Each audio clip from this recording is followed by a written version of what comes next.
Bom dia, caros irmãos. Mais um fim de semana, ou melhor, mais uma semana terminou, a Páscoa foi celebrada e agora estamos no primeiro domingo depois da Páscoa. Continuamos confinados, cada um dentro do nosso espaço domiciliar, mas felizmente, como dizia o apóstolo Paulo, mesmo na prisão, que a palavra do Senhor não está presa. Hoje trago-vos um texto lindíssimo, extraordinário, obra do Dr. Lucas, o chamado por Paulo, médico amado, Lucas 24. E o texto de Lucas 24 é um dos textos que eu aprecio muito, porque nós estamos a ler esse capítulo 24, é uma prosa, mas ao mesmo tempo tem tanto movimento, parece um filme. Ainda na continuação do ato extraordinário da ressurreição de Nosso Senhor Jesus Cristo, hoje trago-vos dois tipos de seguidores. Seguidores de Jesus Cristo. Dois tipos de discípulo. Discípulos de Nosso Senhor Jesus Cristo. Em linguagem de hoje, diríamos dois tipos de cristãos. Em primeiro lugar, o primeiro grupo, ou o primeiro tipo, após a ressurreição de Nosso Senhor Jesus Cristo, o caso das mulheres. E diz que estas mulheres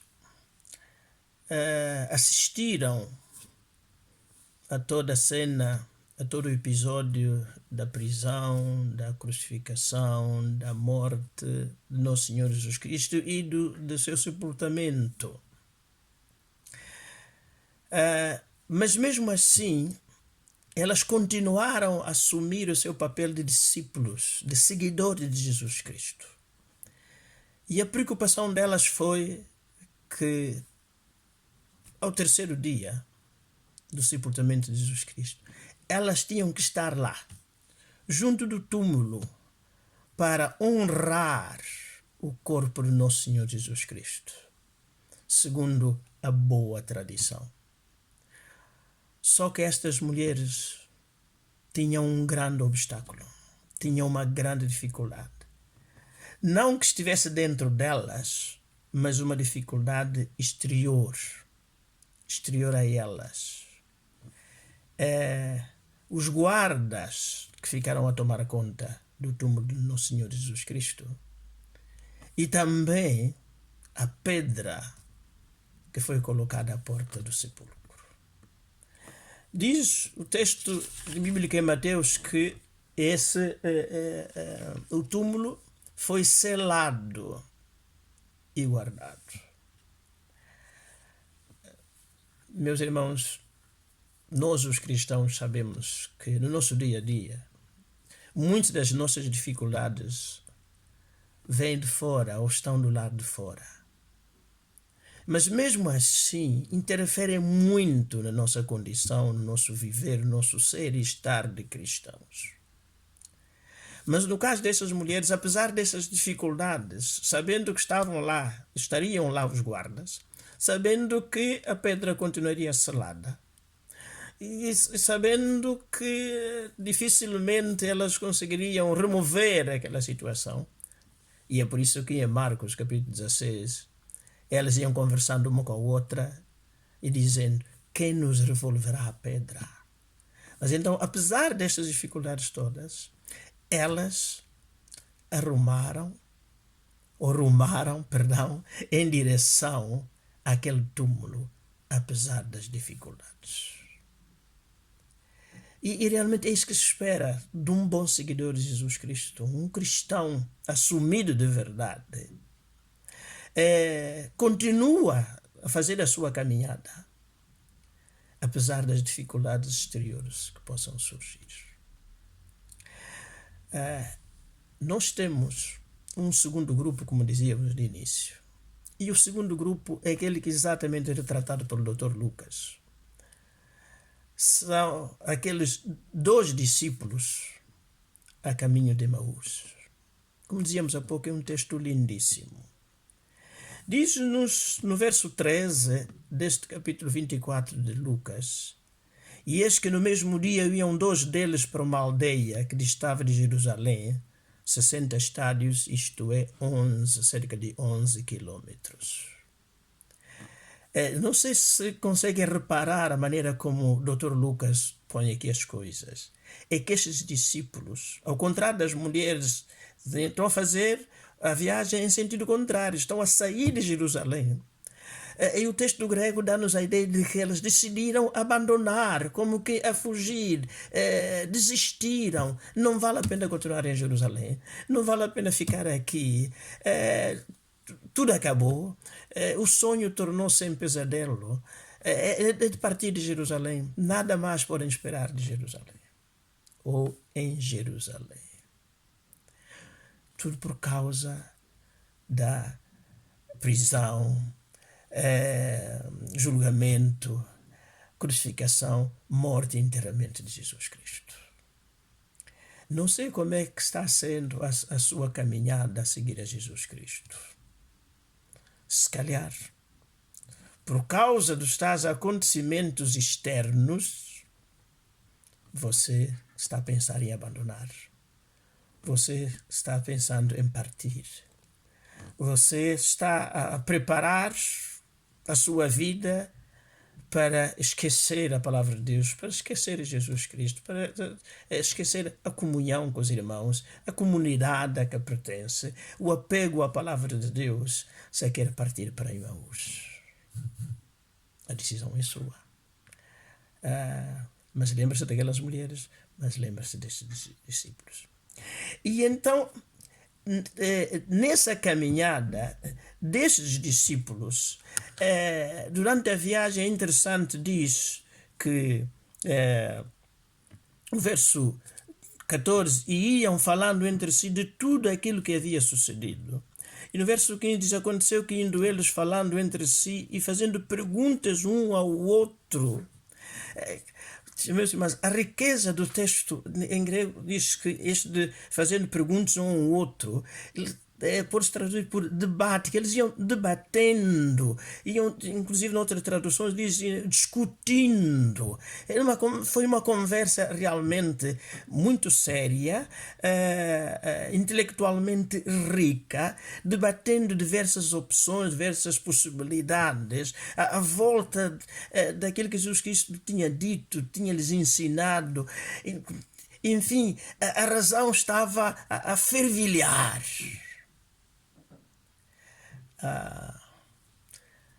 Simplesmente essa discussão, esse debate, o que é que foi provocando? Foi provocando que eles iam se afastando cada vez mais, não apenas da cidade de Jerusalém em direção a Emaús, mas do verdadeiro ensino, da verdadeira palavra, das promessas que nosso Senhor Jesus Cristo lhes tinha feito, lhes tinha transmitido como discípulos. E a consequência aparece no verso 16, que diz: mas os seus olhos estavam como que fechados. Há muita intelectualidade em muitas pessoas. Conduz não à abertura da vista, mas ao fechamento, à cegueira espiritual. O apóstolo Paulo dirá que o Deus deste século, isto é, Satanás, cegou-lhes o entendimento. Mas eram discípulos. Há realmente muito cristão que anda na igreja e que frequenta a igreja e que participa na igreja, mas que em relação às verdades do Evangelho atingiu já a cegueira, uma cegueira profunda, como a desses 2 discípulos. Meus irmãos, e essa cegueira conduziu, diz o verso 17, a última parte, que eles estavam tristes. Mas na realidade Cristo já tinha ressuscitado. Mas eles continuavam cegos, eles estavam tristes. Porque gastaram o tempo deles, parte do seu tempo, a discutir, a questionar, a se interrogar, a debater. Não é que o cristão não deva pensar, não. Mas o problema é quando nós damos espaço a mais à reflexão, e essa reflexão acabando por nos conduzir, enfim, à descrença, aos olhos fechados. O texto avança dizendo que Jesus Cristo pergunta-lhes: mas vocês têm vindo a falar, afinal de contas, de quê? E a resposta deles é que as que dizem respeito, verso 19, as que dizem respeito ao Nazareno, que foi varão profeta, poderoso em obras e palavras diante de Deus e de todo o povo. Mas eles conheciam essas escrituras, mas mesmo assim deixaram que a mente deles, tão racional, atingiu tal grau de racionalidade, que no fundo isso já não passava de teoria que eles tinham assimilado. É o ponto de chegar ao verso 21, dizendo: e nós esperávamos que fosse ele. Começam a colocar tudo que Jesus Cristo disse como alguma coisa que tinha a ver com o passado, mas deixou de ter presente, muito menos futuro. Meus irmãos, não sei como é que está a sua fé nestes dias, nesta situação em que nos encontramos. Mas eles, esses dois discípulos, ainda dão um outro testemunho, o que torna complicado, que é difícil de explicar o estado espiritual em que esses homens se encontravam. Diz: é verdade que também algumas mulheres de entre nós nos maravilharam, as quais de madrugada foram ao sepulcro e, não achando o seu corpo, voltaram dizendo que também tinham visto uma visão de anjos, que dizem que ele vive. E alguns dos que estavam conosco foram ao sepulcro, Pedro e João, e acharam ser assim como as mulheres haviam dito, porém a ele não viram. E então estes bem não viram. De certeza que não deve ter sido não contaram a verdade, provavelmente foi qualquer coisa assim, portanto ele não ressuscitou. Com tantos testemunhos, alguns tanto testemunho dado por colegas, e eles estavam agora a ter esta conversa com um suposto estranho que lhes aparece no caminho ao encontro deles. Não conseguem entender que é Jesus Cristo que está junto deles. E interessante, meus irmãos, que Jesus Cristo, desconhecido por eles por causa da tal cegueira espiritual, diz o verso 27, e começando por Moisés. Que coisa bonita. Minhas irmãs e meus irmãos,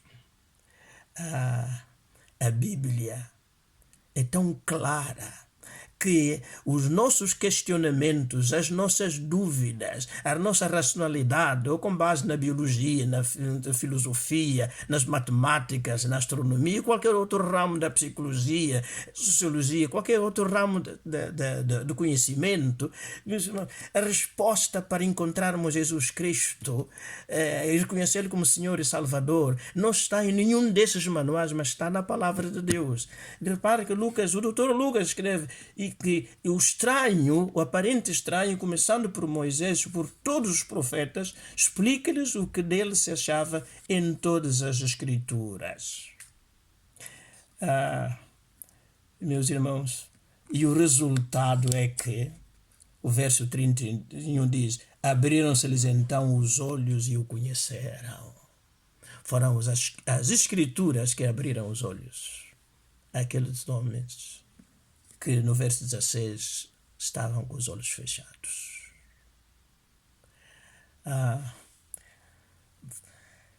Se você quer conhecer a Deus de verdade, você tem que pegar na Bíblia e ler. Você tem que ser um amante da palavra de Deus. A resposta está na palavra de Deus. ao homem rico que pediu que Lázaro fosse reenviado para a terra para explicar aos amigos daquele homem, Jesus Cristo responde: tenha Moisés e os profetas, ouçam-nos. O próprio Jesus Cristo, para ajudar aqueles homens, seus discípulos, diz que começou por Moisés e por todos os profetas, explicando-lhes. E é isso que, voltando ao verso 31, lhes abre os olhos, então eles o reconhecem.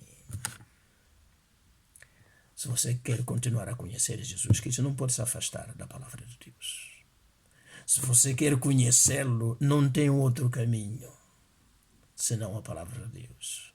Em João 17 está lá escrito, palavras do nosso Senhor Jesus Cristo: santifica-os na verdade, a tua palavra é a verdade. E conhecereis a verdade, e a verdade vos fará livre.